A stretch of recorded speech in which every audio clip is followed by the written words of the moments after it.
Presenting in three parts today. The first part will be a background to the ADG code review, and we'll hear from Jeremy Walter, who is the head of legislative reform at NTC. And he'll obviously cover why the review is happening, what the scope of the review is, and what the NTC hopes to deliver as a result of the review. And then we'll move into part two, which will be from Deborah Kirk, Manager of Legislative Maintenance, and that will be a presentation around the structure and the history of the ADG, or the Australian Dangerous Goods Code, comparing the different comparing the ADG code to international mode specific codes, and looking at the different review processes from ADG 6 to ADG 7. How this review will be different and some of the principles underlying the review. Part 3, which will be talking about the current review. So why is the ADR and the RID used as a basis? And for those who are a little bit like me and not necessarily technical experts in this field, ADR is the Agreement for the International Transport of Dangerous Goods by Road, and the RID or RID is the regulations concerning the international transport of dangerous goods by rail. So Deb will expand on that information. She'll also talk through some of the anticipated impacts, the structure and the timeline of the review. Opportunities for consultation and communication following on from today, and how to get involved and to stay informed throughout the process. I just want to start off by just giving a bit of context around the National Transport Commission and who we are.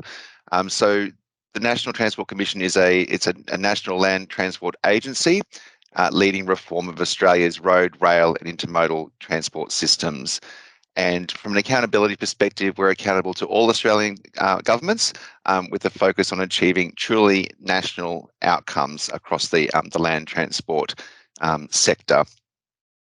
So with that in mind, our purpose is to, as I said, lead national land transport reform. And what we aim to do is, by doing that, we aim to improve safety, productivity, environmental outcomes and regulatory efficiency, and enable future transport technologies. We also aim to promote an integrated and nationally consistent land transport system, and we aim to support the delivery of Australia's infrastructure and Transport Minister's priorities, whom we take direction from. As I alluded to before, we work with governments at all levels, as well as industry and stakeholders and challenges that Transport Ministers ask us to look into.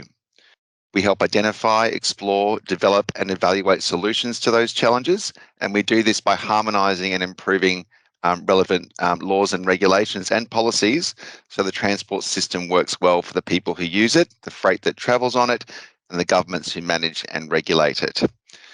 We're accountable to Australian Transport Ministers through a body called the Infrastructure and Transport Ministers meeting, and we work closely with the Ministers' advisory body, which is called the Infrastructure and Transport Senior Officials Committee, which comprises of the heads of transport agencies across the country, so directors general and secretaries of transport departments across the country. Thank you. Next slide, please. So just by way of a bit of background to the review, in November of 2020, Transport Ministers approved us a recommendation put by us to conduct a comprehensive review of the Australian Dangerous Goods Code. Ministers also supported the proposal to incorporate principles from the Agreement for the International Transport of Dangerous Goods by Road and the Agreement for the International Transport of Dangerous Goods by Rail. The ADR and the RID, just to start using acronyms as we all like to in government, are used extensively throughout Europe, Africa and Asia. And as with the ADG code, both the ADR and the RID use the United Nations Model Recommendations, or the Orange Book, as their base. In general, the requirements of the ADR and RID are the same, other than where differentiation is required to tailor the requirements to apply specifically to road transport or to rail transport. And later on today, of today's presentation, we'll focus on the differences and benefits of using the ADR as a basis for the modernisation of the code. So why is this review happening? So in 2020, we released an issues paper to explore options for the regulatory framework for the land transport of dangerous goods.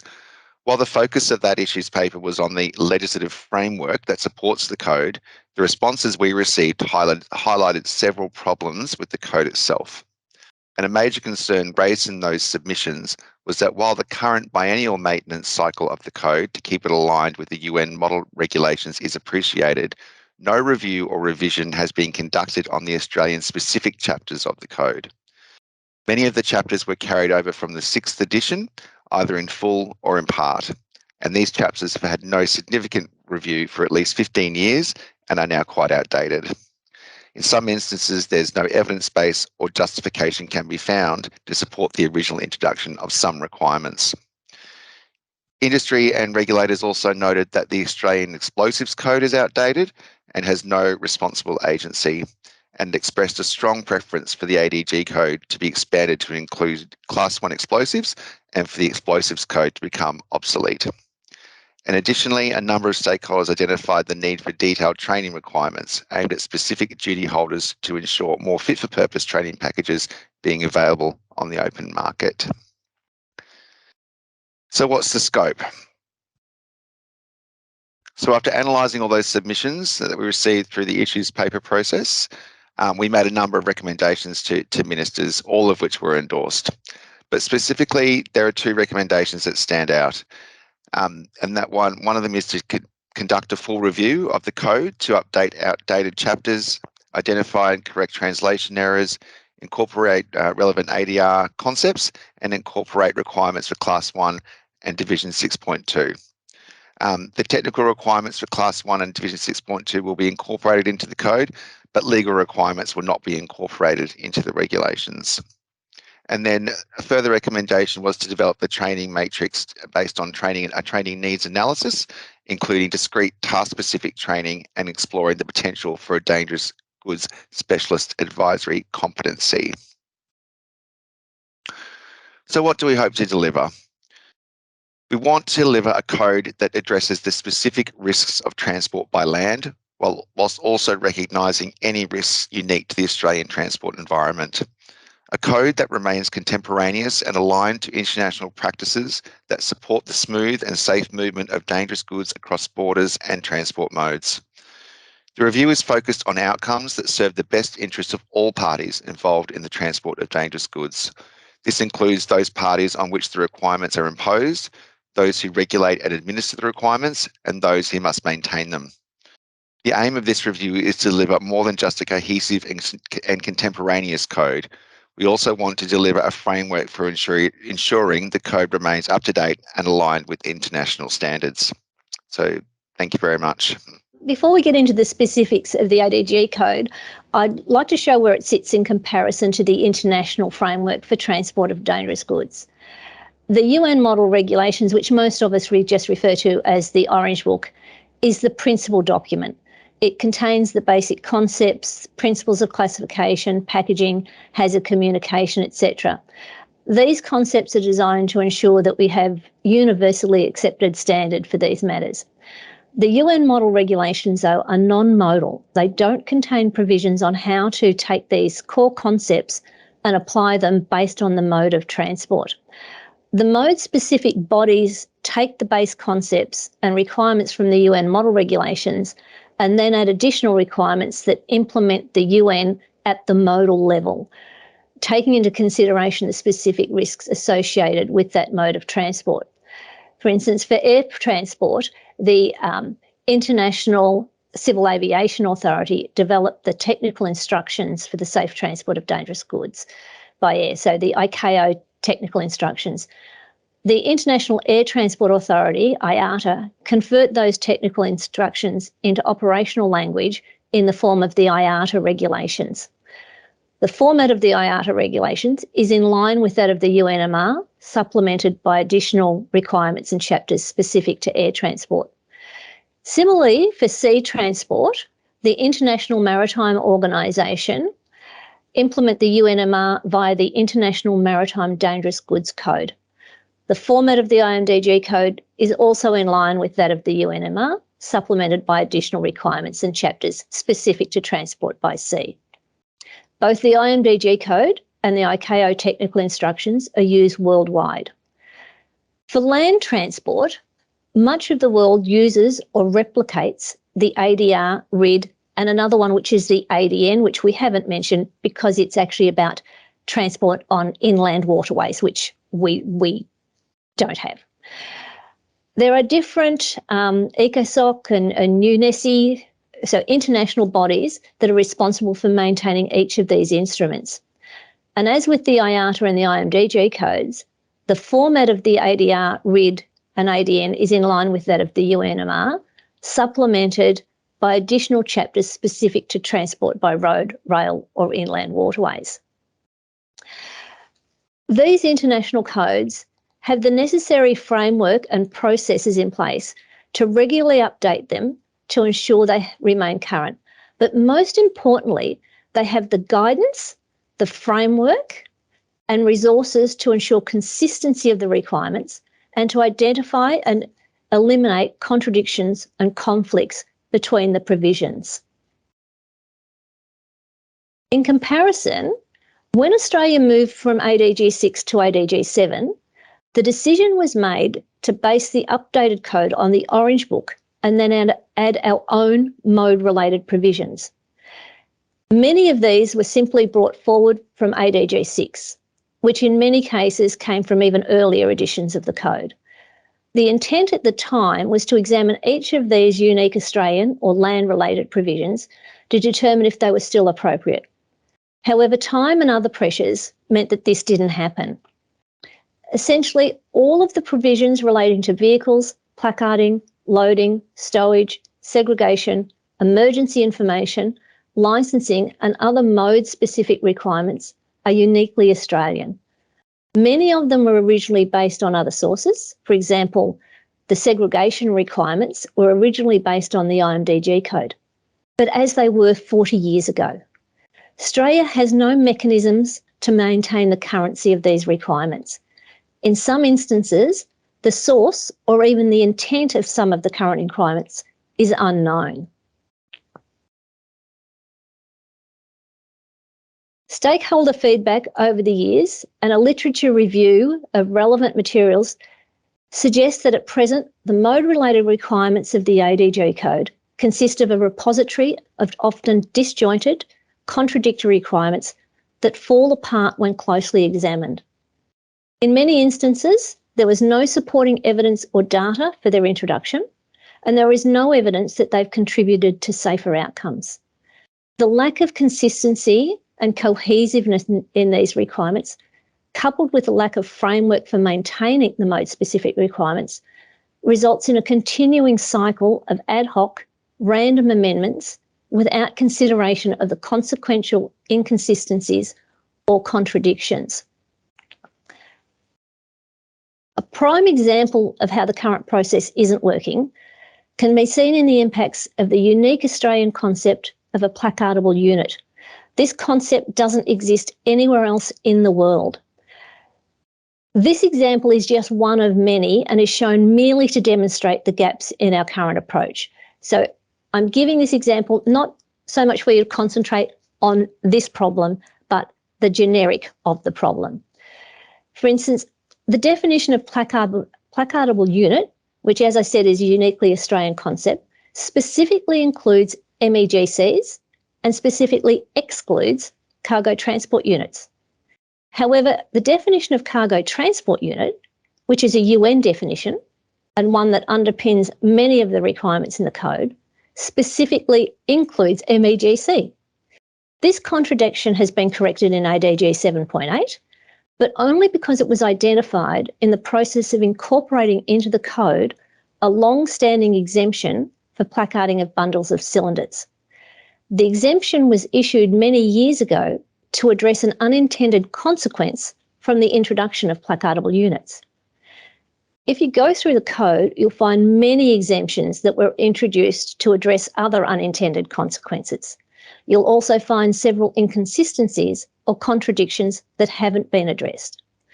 Australia simply doesn't have the framework or resources that the international bodies have for maintaining their codes and ensuring contradictions or inconsistencies are not introduced.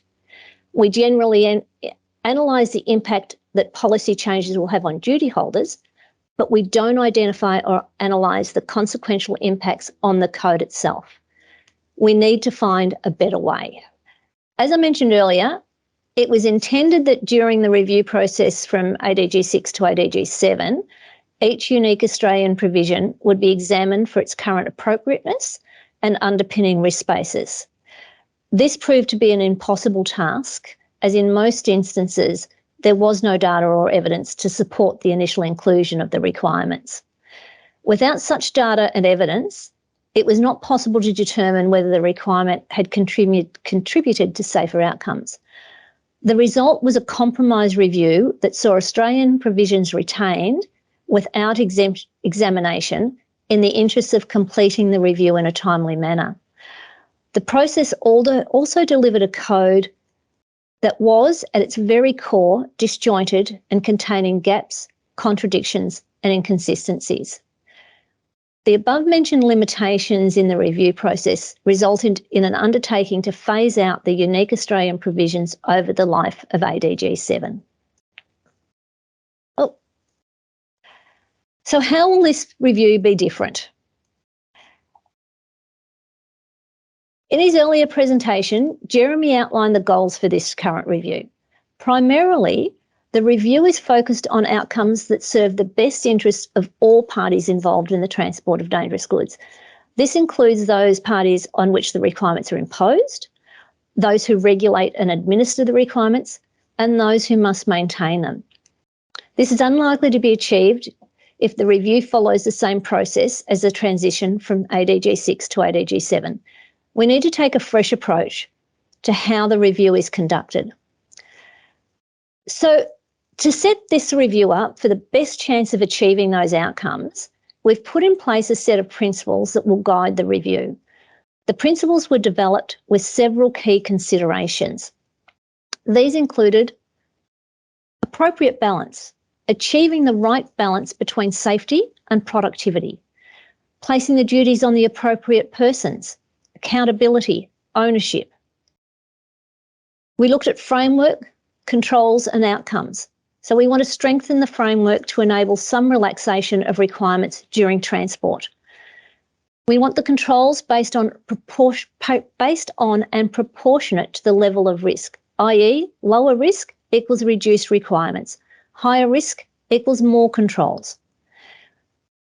We want to provide the best overall outcome. This may mean some special interests may not get what they want. We've looked at the intermodal and interconnectedness, facilitation across different transport modes, ensuring the code works as a whole, interconnectedness of the provisions. I cannot stress this enough. We must not lose the big picture for the sake of minority interests. The final code must deliver the best outcome in the interests of the majority stakeholders and the overall system.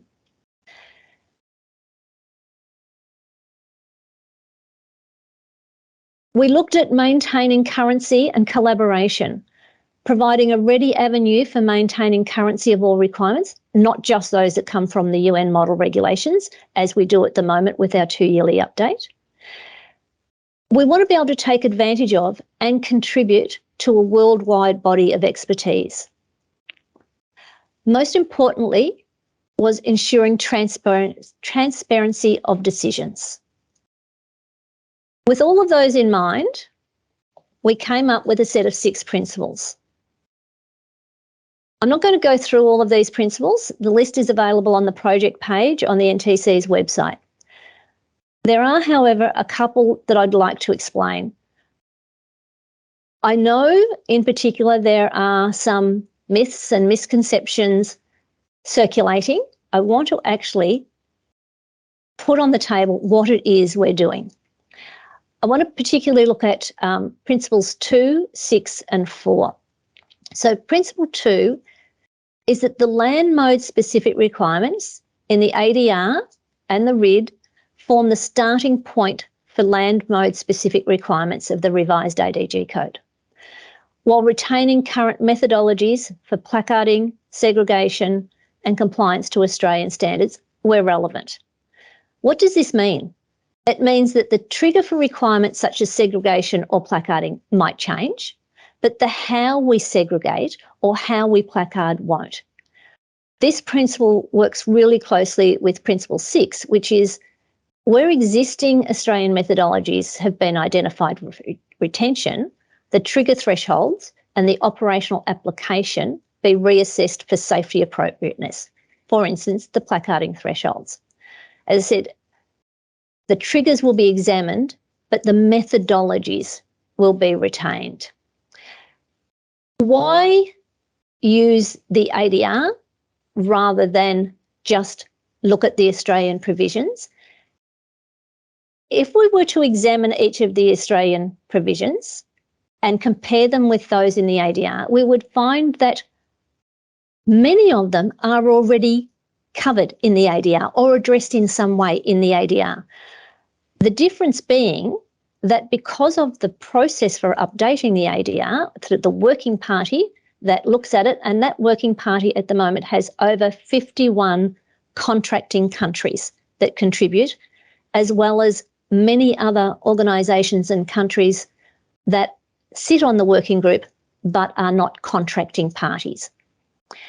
Their process ensures that every time a requirement is updated or introduced or amended, that there is a full review for the impacts that has on the code.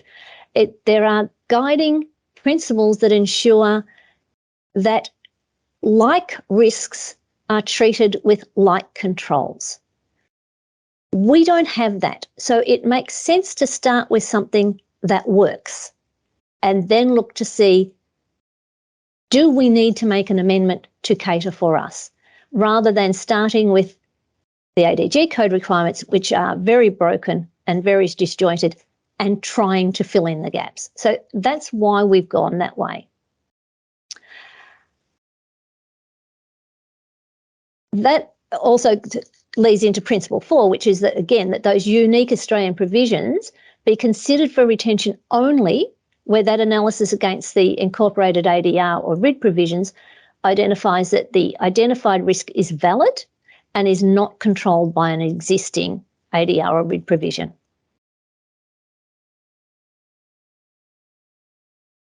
And as I said, the reason for this is that many of the relevant risk-appropriate requirements already exist in the ADR, that difference being that they're seamlessly woven into the ADR, regularly maintained.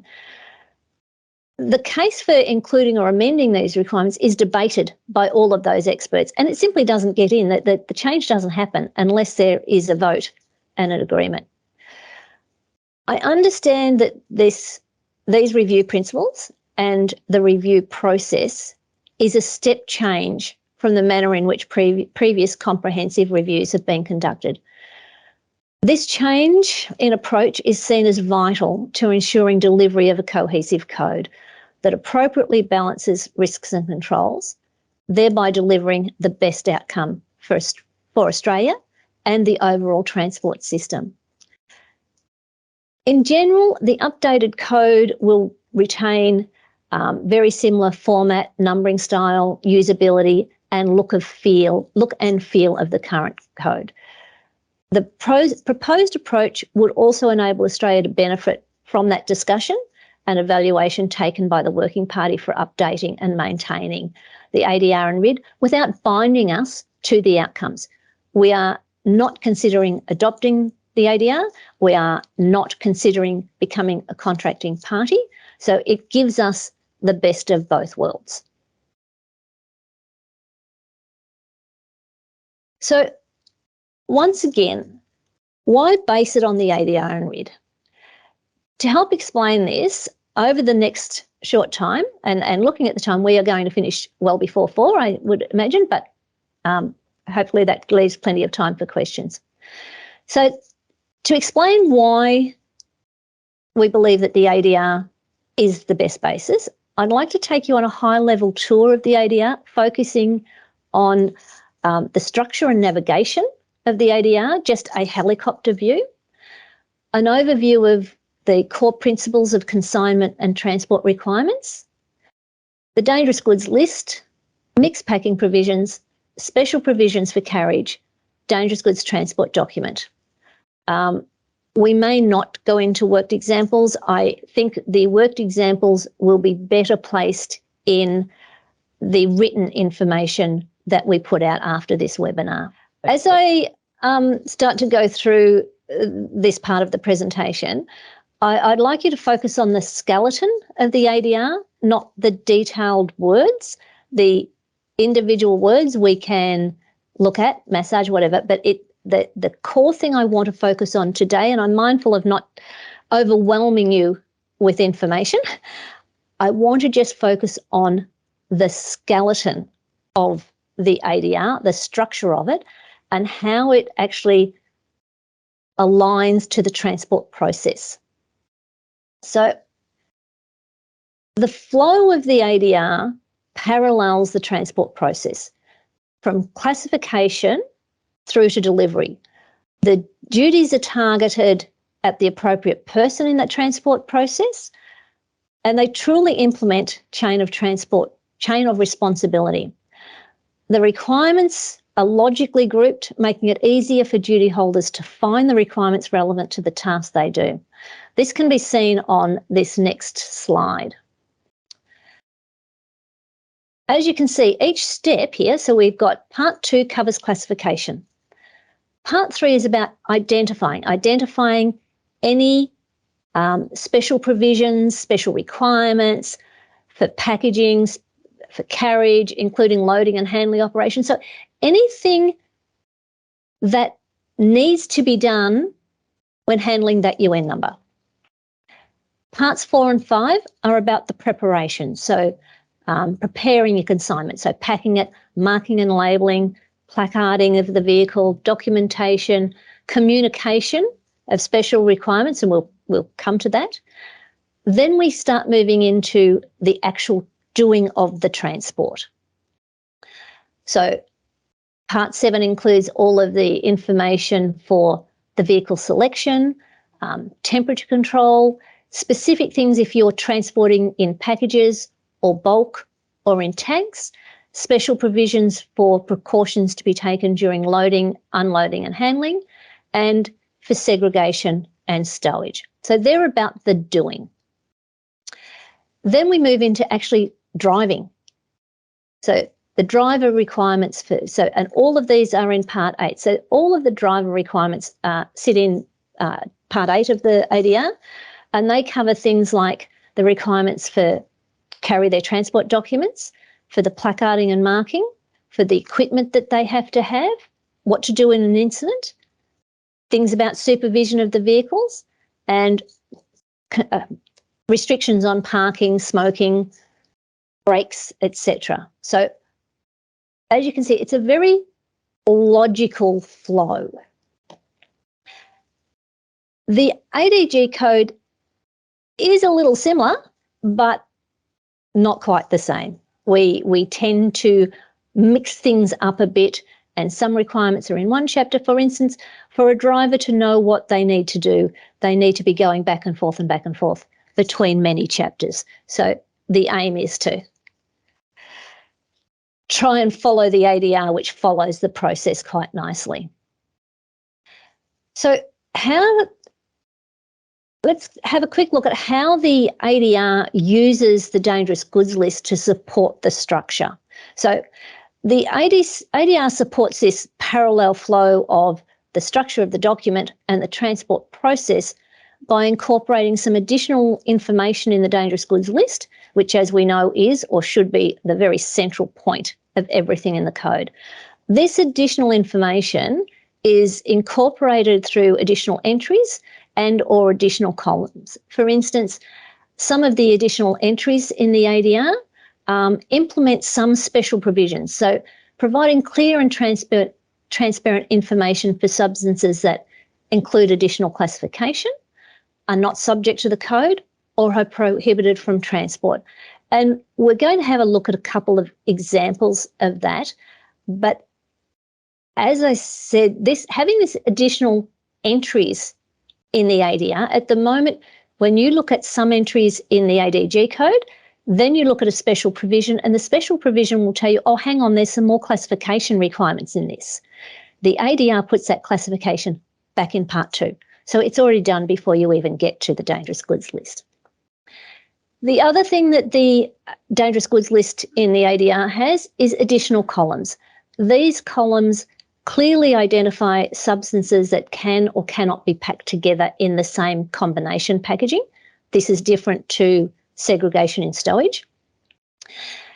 The additional columns also aid navigation and ensure additional risk control requirements are identified by the consigner and communicated to the loader, the unloader, the transport provider, and the driver.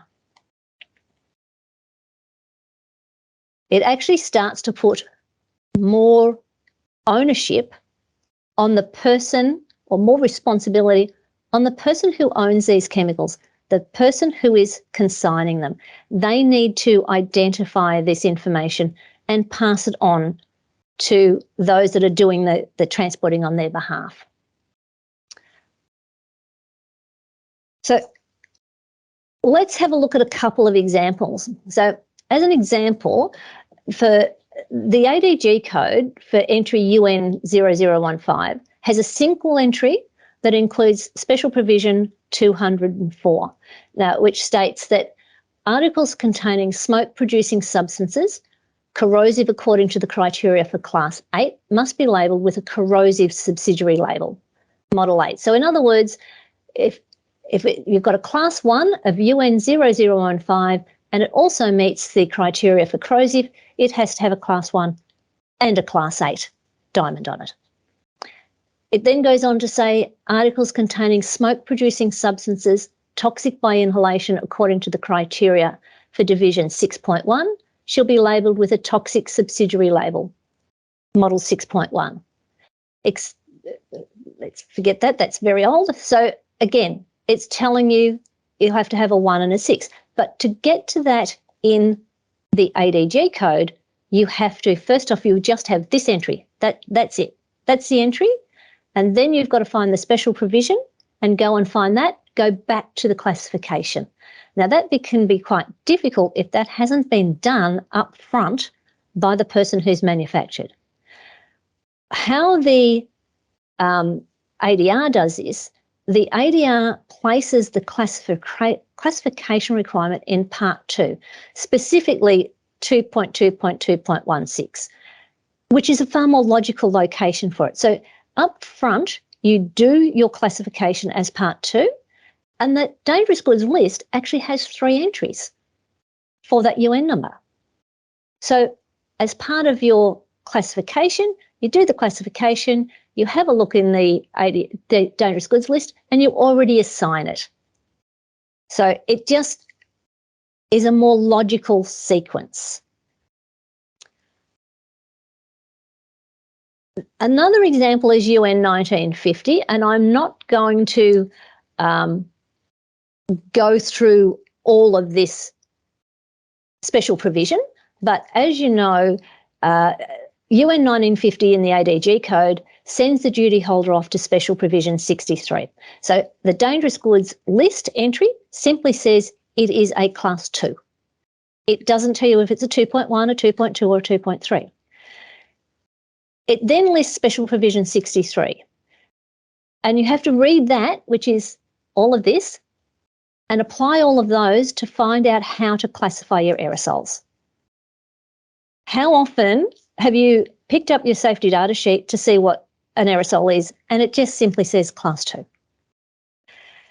The ADR places the classification requirement in Part 2, specifically in 2.2.2.16.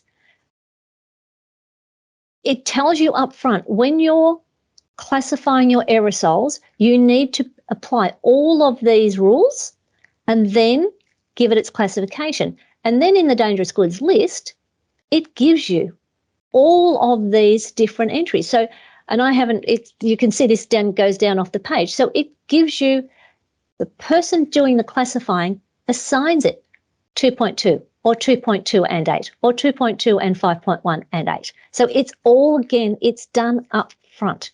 So it's not classifying any different to the ADG code. It's just classifying in a far more logical sequence. It's doing the classifying, and then in the dangerous goods list, it's giving you all of the options for the outcome of that classification.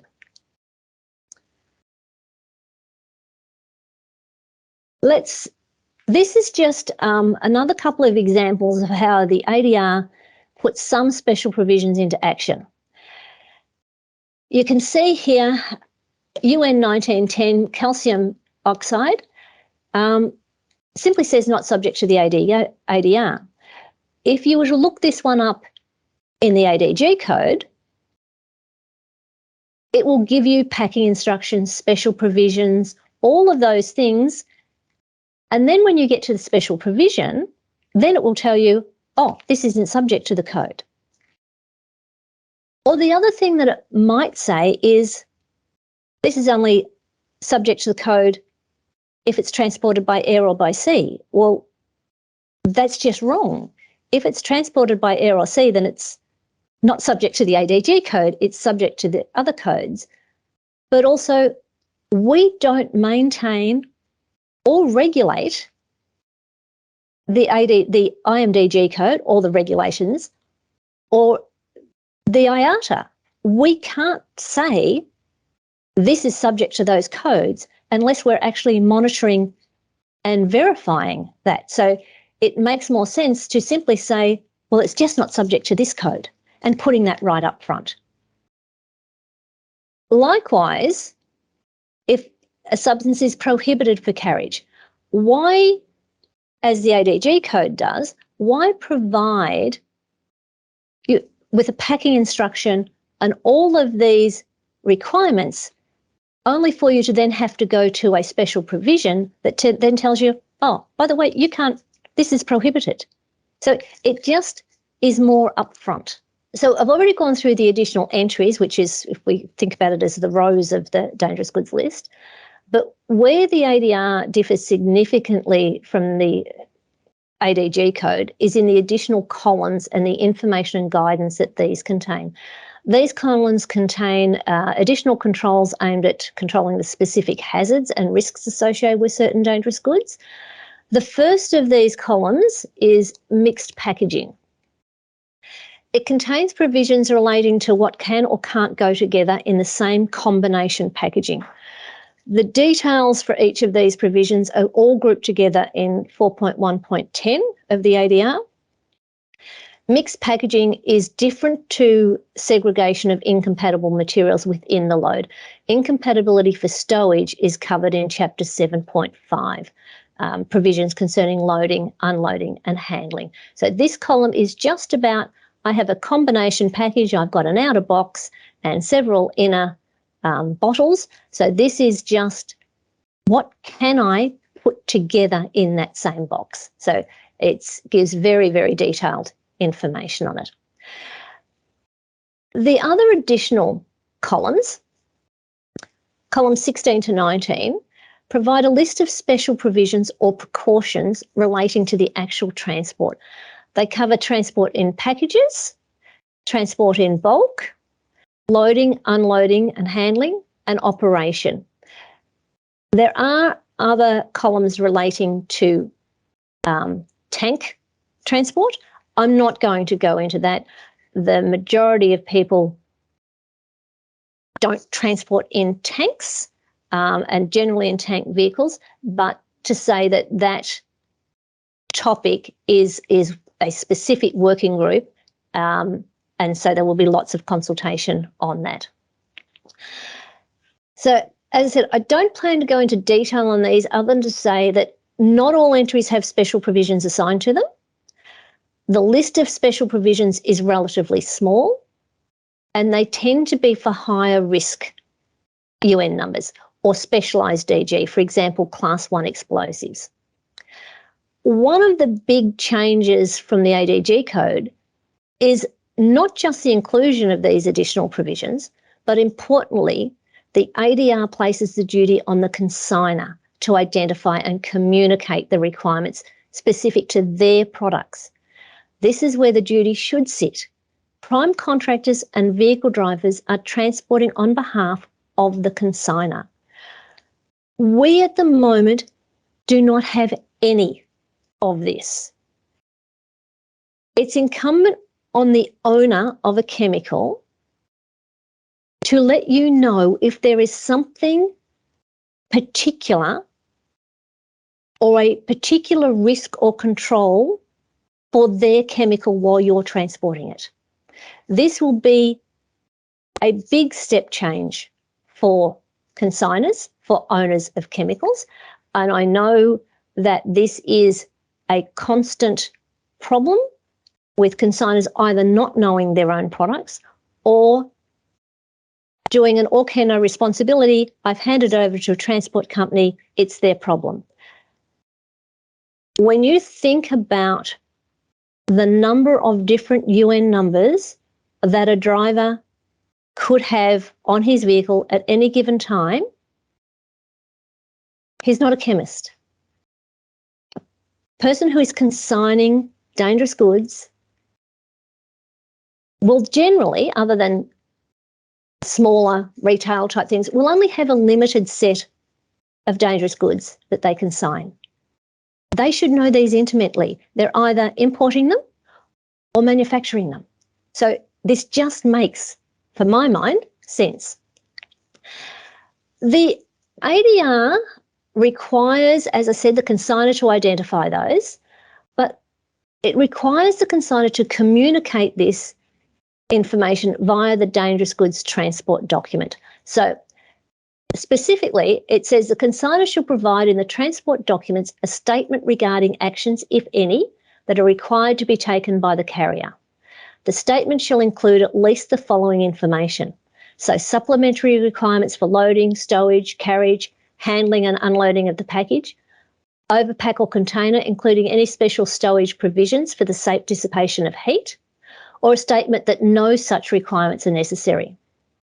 Restrictions on the mode of carriage or vehicle and any necessary routing instructions, and emergency arrangements appropriate to the consignment.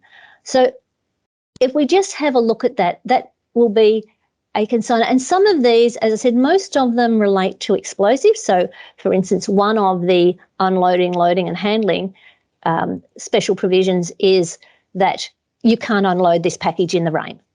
So it's up to the consigner to identify that, say to the transport company, this can't be unloaded in the rain.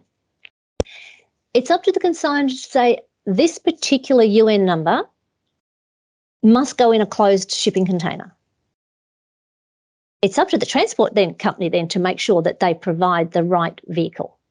But it's the consigner who identifies the type of vehicle. And I said that this may seem onerous, but there's actually not a lot of them. It's only where special requirements are required.